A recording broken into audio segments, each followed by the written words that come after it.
In today's episode of the Pathway Presents podcast, I have an interesting guest here with me today. I'm with Sarah Dowd. She's heading over as the head of marketing and community at Sesh. And Sesh is basically a fantastic parent helper, helping parents basically to build healthy relationships, manage behavioral issues, and make better decisions. Basically from the very first word to their kids being actually fully grown up. So great, very much needed in this world for sure. So we definitely looking forward to jumping with Sierra in the depth. So Sarah, welcome to the show. Thank you. Thank you for having me. Of course. So maybe give us a quick overview. What is Sesh all about in your own words? So, Sesh, in my own words, Sesh helps you understand your child better so that you can communicate with them better. That's what we do. Therefore, allowing you to build healthy relationships, to help manage any behavioral issues that might be coming to the core, and really just make parenting easier. That's our mission. It's a very stressful thing, so we hope to be able to make parenting a little easier for parents around the world.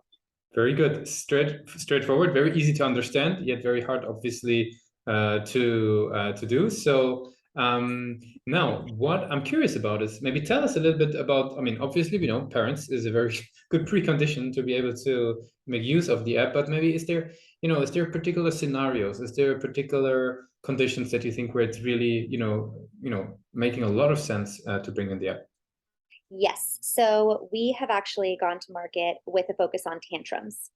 So right now, any parent that has a child experiencing tantrums, which I imagine that is almost every parent at some point in that toddler stage, can find a lot of benefit in using the app. We have science-backed techniques that every single day guide them through exactly how to handle what they're experiencing. So it's very much based off of their personal situation. That's the feedback that they're getting. Very cool. Now, in what types of challenges, would be supported within the app? Can you give us a couple of scenarios where somebody would say, you know what, I'm picking up the phone, I'm picking up the app in order to do X, Y, Z? Yes, absolutely. So oftentimes, I mean, tantrums are inevitable, but they're also a huge opportunity for growth, right? So parents, let's use one example, a millennial mom who has a 4-year-old child who's working from home remotely in the middle of a pandemic and also trying to, raise their children at the same time and be a parent. And they may or may not have help, but even if they do, there's those moments where maybe they're in the middle of a call and the child bursts in the room and is just having a complete meltdown and the parent doesn't know what to do, right? And this sort of thing kind of keeps happening in different scenarios, whether it's a grocery store or a Zoom meeting or, at the dinner table with just the family. They may be very frustrated, not know where to start. They're going to their parents for advice or going to friends for advice, but oftentimes that advice is specific to the situation with the child that person is parenting at the time. Maybe there's some judgment. Maybe there's, no evidence other than anecdotal around the techniques that are being given. So that parent would come to Sesh and they would explain to us what's going on, how old their child is, give us some situational context. Let's talk about those tantrums. And in return, our artificial intelligence will actually give you personalized science-backed techniques. So they're vetted by pediatricians, by psychologists. We are only give science-backed advice. We do not ascribe to any parenting style, so we don't try to push you in a direction of try positive parenting or gentle parenting, for example. So they come in, they tell us what's going on, and we give them very practical guidance. That's all science-backed. And in under a week, the results that we've seen are pretty phenomenal from the families using Sesh. Very cool. So now, how do parents hear about Sesh? Because obviously, a lot of parents are in search for help, books, Yeah. friends, parents, whatever it might be. So how do they come across Sesh? Well, parent tech is, I would venture to say, still a fairly new industry. And so we have a couple of hurdles, right? The first hurdle is them finding us. The second hurdle is making sure that they're comfortable using an app as their parenting guru versus a book or YouTube or Google, for example. So right now they are finding us in a variety of ways. We have worked with a lot of wonderful micro influencers who are parents who have experienced these struggles and love the app and like to talk about it. We also, of course, content is content is king. So, we're really trying to provide valuable content to our parents organically through all of our social channels. And then, of course, press. And we're very lucky to have just signed Esther Wojcicki, who is a huge parenting expert, a leading an award-winning American educator, and has also been dubbed the godmother of Silicon Valley. She has three famously successful daughters, and she is going to be an ambassador for us as well as our chief parenting officer. So that will be another big funnel for us. Very cool. Now, how do you, I mean, you basically shared a couple of ways how people hear about you guys. How do you think about the website? Like, what role does the website play in your perspective in the journey of them getting to know Sesh? Because it can be sometimes very important to apps, but sometimes it can play a minor role, if people just go through the app stores, for example. How do you think about Yes. That's a great question. So we are actually a web app right now. We are not yet native. So the that? website is the most important piece of marketing material that we have right now.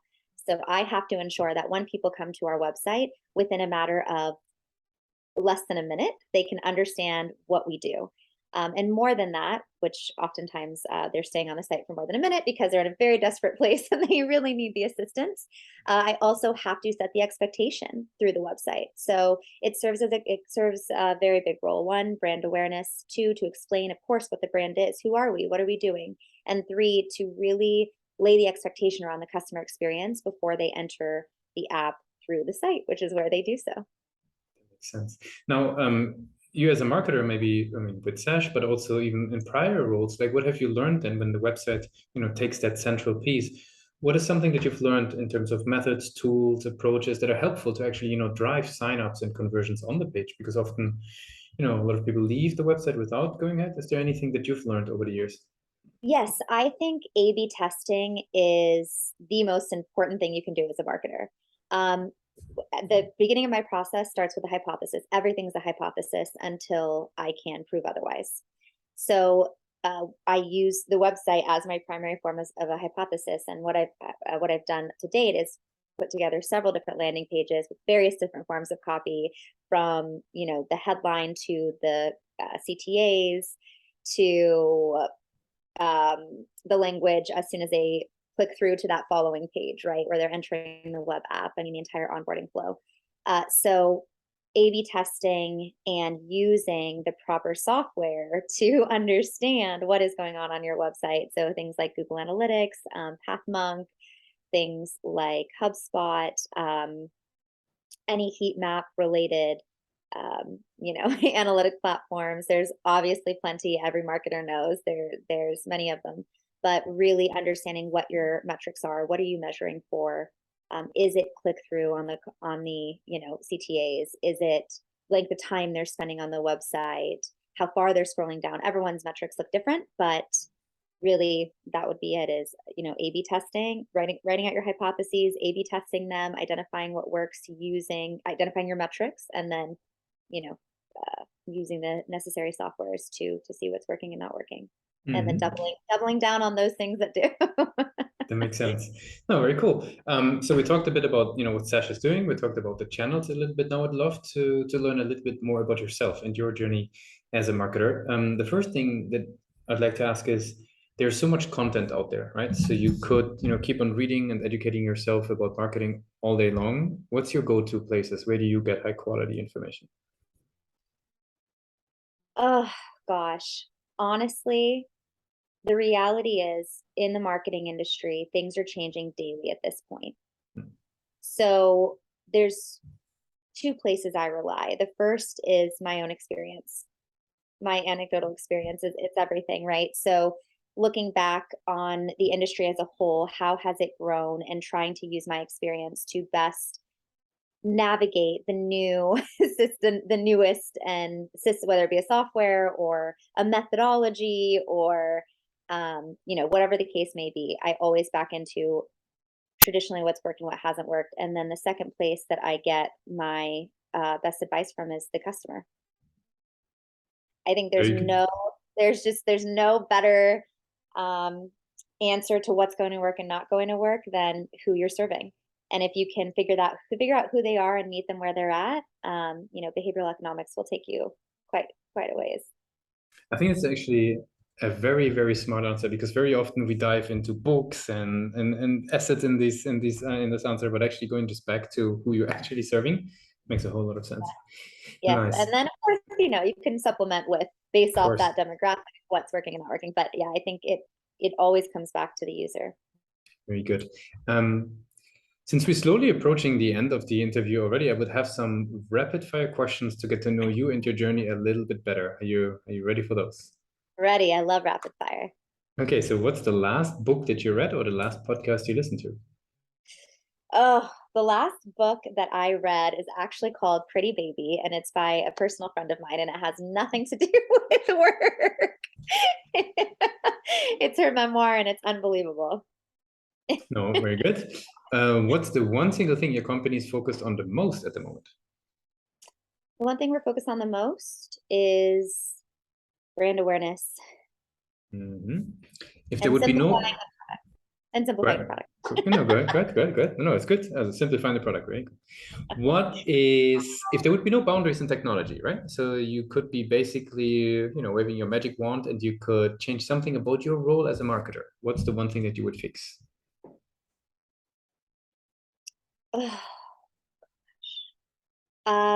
I wish that there was a way to test things rapidly without a substantial amount of funding. That would be, I don't know what that would look like from a technological perspective, but some type of software that would give you, that would allow for you to input a large amount of data that has to do with your demographic and output projections or, potential trajectories. That'd be helpful. What's the last thing that kept you awake at night about the company? Oh, raising. We're a startup. Mm-hmm. Funding is always top of mind for a startup. Makes sense. And for the last thing, the last question, if you would do a time travel and go back to California state, right? For example, go back in the days. Now, what I'm curious about is what would be the one advice that you would give yourself as, you were leading, you were a CEO, you were being basically leading marketing roles. What's the one advice you would give yourself for your journey? The one piece of advice I think I would give myself is fail quickly. Fail fast. If I could go back, that's what I would tell myself. Don't be afraid to fail and fail quickly. Would you mind to expand? Is there, you were basically holding on too long on projects, or is it to find ways to just quicker get to the result? Like, what did you basically pick up on that? I started in experiential marketing, and that's a bit different than digital and growth marketing. It's actually quite different than digital and growth marketing, right? So I think that oftentimes in that role, at least, we would take because there was a lot more money on the line, or you only had one shot at it. We were a lot more risk averse, and I myself included. And I think that if I had been more apt to be okay failing, and a lot of that had to do with leadership too in my young age, right? You're terrified to fail the younger you are. But I think that if I had just trusted myself to fail a little bit faster, I would have learned things much more quickly, and it would have served me a bit better. But I think it all comes with growth and experience and different roles. Very cool. Sarah, I really appreciate you took the time with us to be a guest on Pathway Presents. I want to give you the very last word. If somebody would be forgetting all that we discussed about Sesh, like what's the one thing that they should remember? If you're a parent and you are struggling in any capacity, visit Sesh. It will make your life a little easier. Thanks a lot for being a guest on Pathway Presents. Thank you for having me.